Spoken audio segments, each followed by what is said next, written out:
સાબરવાસ ન્યૂઝમાં આપનું સ્વાગત છે। પૂજ્ય રામદાસ બાપુ શિષ્ય મંડળ દામાવાસ કંપાને 1 વર્ષ પૂર્ણ થતા ભવ્ય મિલન સમારંભ અને મહાપૂજ આયોજન।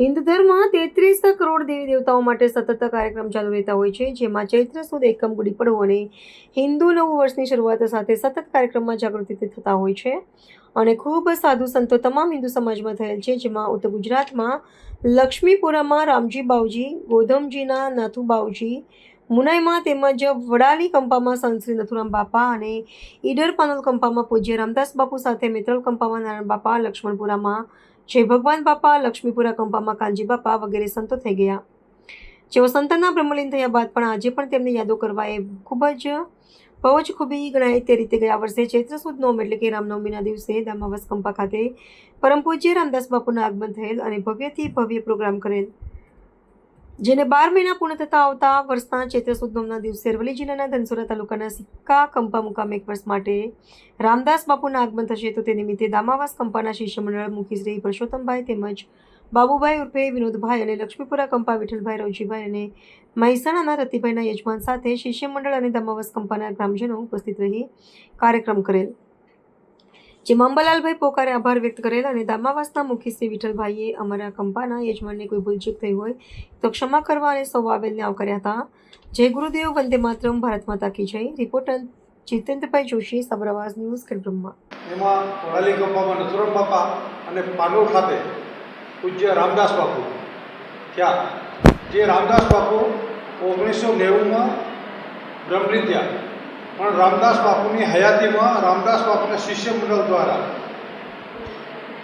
એક ગુરુ શિષ્ય મિલનનો પ્રોગ્રામ ચાલુ છે અને એ નિમિત્તે ગયા વર્ષથી દામાવાસ કંપામાં ગઈ રામનવમીએ ભવ્ય કાર્યક્રમ ગામના મુખી શ્રી પરસોત્તમભાઈ લાલજીભાઈ અને વિનોદભાઈ પુંજાભાઈ ઉર્ફે બાબુભાઈ પુંજાભાઈ અને વિઠ્ઠલભાઈ રવજીભાઈ લક્ષ્મીપુરા કંપા અને રતિભાઈ મહેસાણા યજમાન પદે એક કાર્યક્રમ રાખ્યો હતો, જે આપ સૌએ જીપીએમસી ન્યૂઝ મારફત નિહાળ્યો છે, જેને ટૂંક સમયમાં 12 મહિના પૂર્ણ થયા અને 12 મહિના પૂર્ણ થતાં આજે પૂજ્ય રામદાસ બાપુના અહીંયાથી સિક્કા મુકામે ચૈત્ર સુદ નોમનો કાર્યક્રમ થાય એ નિમિત્તે કે 12 માસમાં સેવા પૂજામાં કંઈ અડચણરૂપ થયું હોય તો એ નિમિત્તે એક મહાપૂજા રાખેલ હતી, જેમાં મુખી શ્રી હંસરાજભાઈ ગોરાણીના કંઠે પૂજા થઈ અને ખૂબ મહાનુભાવ સંતો ભક્તોએ લાભ લીધો અને એમાં દામાવાસ કંપાના મુખી શ્રી વિઠ્ઠલભાઈ કે જેમને પોતાએ સેવા અર્ચનમાં કોઈ તકલીફ પડી હતી માટે સહાયતા માગી, આ પ્રસંગે શિષ્ય મંડળ વતી શ્રી અંબાલાલભાઈ સાવજીભાઈ પટેલને કહું કે આ કઈ રીતે તમે ચલાવી રહ્યા છો અને શું છે એનો વિશે આપણને માર્ગદર્શન આપશે। કલ્કી ભગવાનની જય। અમો 40થી 42 વર્ષ થયા દર રામનવમીએ અમારા ગુરુ મહારાજ રામદાસ બાપુ શિષ્ય મંડળ બાપુની હયાતી વખતથી આ સત્સંગ મેળાવડા અને મિલનનો પ્રોગ્રામ યોજીએ છીએ। એ રીતે પરંપરાગત 42મો અમારો આ પ્રોગ્રામ પૂરો થયો અને 43મો પ્રોગ્રામ સિક્કા કંપે છે। દામાવાસ કંપામાં ગઈ રામનવમીનો પ્રોગ્રામ ખૂબ જ સારી રીતે, ખૂબ જ સન્માન સાથે બાપાને આખો પ્રોગ્રામમાં ઉજવણી કરી અને બાપાને મંદિરમાં પ્રસ્થાપિત કરી 12 મહિના સેવા પૂજા આરતી અને એના આશીર્વાદ લીધા। હવેથી બાપાની પધરામણી સિક્કા કંપા રામનવમી 26મી તારીખથી છે, જાહેર આમંત્રણ છે, બધા જ સત્સંગી ભાઈ બહેનો આવી શકશે। ગુરુ મહારાજ રામદાસ બાપુએ એના સમયમાં ખૂબ જ સત્પંથ માટે, ધર્મ માટે, ધર્મ જાગરણ માટે, ધર્મને બચાવવા માટે મહેનત કરેલી અને એ મહેનતના ભાગ સ્વરૂપે ખૂબ જ સત્સંગી મંડળ અમે જોડાયેલા છીએ, ગુરુ મહારાજની સેવામાં છીએ।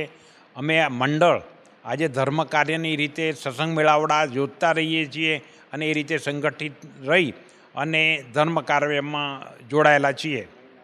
હવે તમે એક મારી જાણ મુજબ છે કે રામદાસ બાપુનું શિષ્ય મંડળ કે સત્પંથ સમાજમાં વધુમાં વધુ સંતો આપ્યા છે, એનું મુખ્ય કારણ શું છે કે કંઈક મારી જાણ મુજબ એક દર માસે ભેગા થવાનું કંઈક થાય છે, શું છે, કઈ રીતનું ચાલે?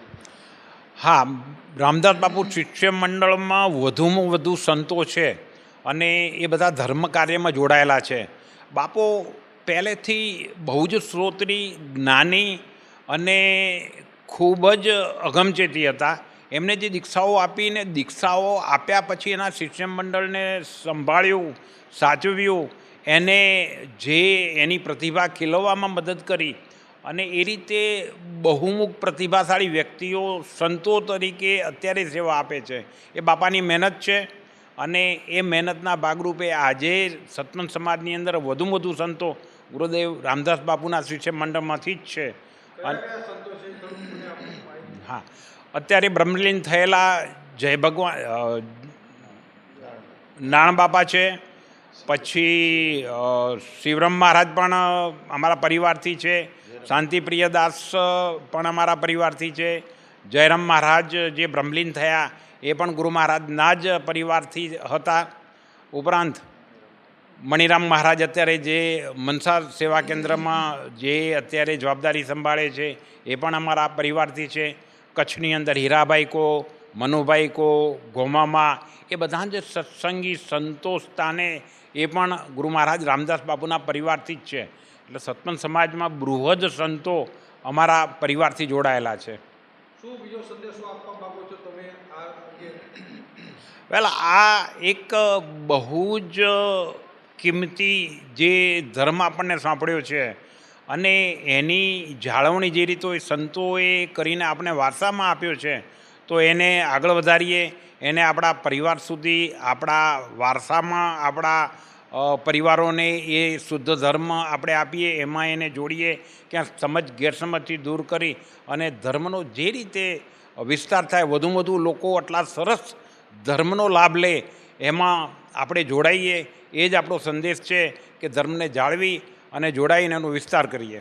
તાજેતરમાં 552મો અમૃત મેળો યોજાયો પ્રેરણાપીઠ ખાતે, એ બાબતમાં શું અને કેવું શું કહેવા માંગી રહ્યા છો? અતિ ભવ્ય, અતિ સુંદર અને ખૂબ જ વિશાળ સંખ્યામાં પદપાળા યાત્રીઓ જે ઉમંગ, ભાવ, શ્રદ્ધા અને વિશ્વાસથી વર્ષોથી આવે છે એમાં પણ ખૂબ જ વધારો થયો. ખૂબ જ મોટો મેળાવડો, ખૂબ સારા આયોજનથી અને એમાં કડવા પાટીદાર સમૂહ સિવાયના ઘણા બધા સમાજો જે સતમંતમાં જોડાયેલા છે એ પણ અતિ ઉત્સાહ અને પ્રેમ ભાવ શ્રદ્ધાથી એમાં જોડાયા. સૌ ચાલીને ત્યાં પધાર્યા. 600 કિલોમીટર દૂરથી આવેલા સંઘો પણ વર્ષોથી આવે છે ને એ પરંપરા મુજબ એ ઉત્સાહથી વધુમાં વધુ સંખ્યામાં જોડાતા જાય છે. એ ધર્મ પ્રત્યેનો ભાવ છે અને ત્યાંની બધી જ વ્યવસ્થાઓ ખૂબ સરસ હતી. એ સિવાય કલ્કી ભગવાનની જે એક પરંપરા ને એનો પરિવાર છે એવા સંભલથી કૃષ્ણાનંદજી મહારાજ પણ પધારવાના હતા. યોગાનુયોગ ના આવીએ કે એમનો પણ માનો કે વાયુ સંદેશ, એનો પણ સંદેશ જાહેરમાં સાંભળ્યો. એટલે આ એક ધર્મ વિશાળ ફલક ઉપર ઉપસ્થિત થઈ રહ્યો છે ત્યારે એને જાળવવાની આપણા બધાની જવાબદારી છે, ફરજ છે. એ જ અસ્તુ. બોલો કલ્કી ભગવાન કી જય, સદગુરુ વાસુદેવ મહારાજ કી જય, ગુરુદેવ રામદાસ બાપુની જય. રિપોર્ટર જીતેન્દ્રભાઈ જોશી, સાબર આવાજ, ખેડ બ્રહ્મા.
જોવા માટે સાબર આવાઝ યુટ્યુબ ચેનલને સબસ્ક્રાઇબ કરો અને લાઇક કરો, જેથી હવે પછીના દરેક સમાચાર સબસ્ક્રાઇબ કરેલા હશે તેઓને નવા સમાચારની માહિતી મળી જશે.